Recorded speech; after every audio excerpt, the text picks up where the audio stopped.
আজকের এই দিনে ভাসানী তোমায় মনে পড়ে ভাসানী অনুসারী পরিষদ জিন্দাবাদ জিন্দাবাদ। ভাসানী অনুসারী পরিষদের পক্ষ থেকে মুসলিম জননেতা মাওলানা আব্দুল হামিদ খান ভাসানীর ৪৮তম মৃত্যুবার্ষিকী উপলক্ষে বিভিন্ন কর্মসূচি পালন করা হয়।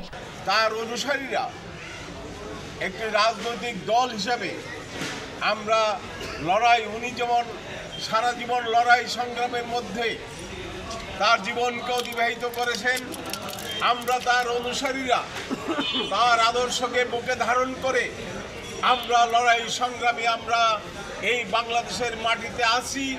রোববার মাওলানা ভাসানীর মাজারে দুপুরে ভাসানী অনুসারী পরিষদের পক্ষ থেকে আহ্বায়ক শেখ রফিকুল ইসলাম বাবলু, সদস্য সচিব ডক্টর আবু ইউসুফ সেলিম, যুগ্ম আহ্বায়ক মোহাম্মদ ইসমাইল হোসেন, যুগ্ম সদস্য সচিব হাবিবুর রহমান হাবিব, বীর মুক্তিযোদ্ধা জাহাঙ্গীর কবির, বীর মুক্তিযোদ্ধা আব্দুল হাকিম, নারী নেত্রী সোনিয়া আক্তার, শাহানা বেগম, যুবনেতা আফজাল হোসেন, যুবনেতা সাইফুল ইসলাম, হাফেজ আব্দুল হক সহ টাঙ্গাইল জেলা ভাসানী অনুসারী পরিষদের নেতৃবৃন্দ উপস্থিত ছিলেন। আরও উপস্থিত ছিলেন বাংলাদেশ জাতীয় মানবাধিকার সমিতির চেয়ারম্যান মঞ্জুর হোসেন ঈশা সহ প্রমুখ। এছাড়াও বিভিন্ন সামাজিক সংগঠন ও রাজনৈতিক ব্যক্তিবর্গ উপস্থিত ছিলেন।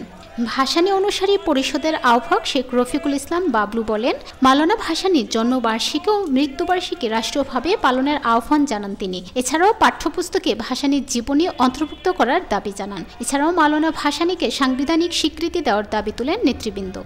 মহান স্থপতি ছিলেন, তিনি অন্যতম রূপকার ছিলেন এবং তিনি প্রথম রাষ্ট্রীয় সরকারের প্রধান উপদেষ্টা ছিলেন। তার সেই স্বীকৃতি সাংবিধানিকভাবে নেই।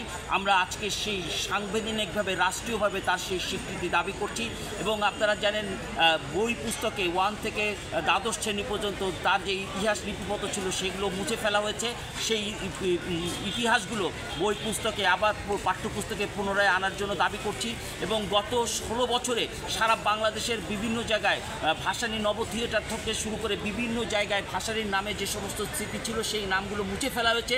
সেই নামগুলো পুনরায় আবার পুনরুদ্ধার করে সেই নামগুলোর করণ করার জন্য আজকে ন্যাশনাল ডেমোক্রেটিক পার্টি এনডিপির পক্ষ থেকে আমি জোর দাবি করছি। মাওলানা ভাসানীর পবিত্র স্মৃতির প্রতি শ্রদ্ধা নিবেদন করার সাথে সাথে তার আত্মার মাগফিরাত কামনা করছি। আল্লাহ রাব্বুল আলামিনের কাছে কাতর প্রার্থনা করছি তিনি যেন ভাসানী হুজুরকে পবিত্র জান্নাতুল ফিরদাউসের বাসিন্দা করেন।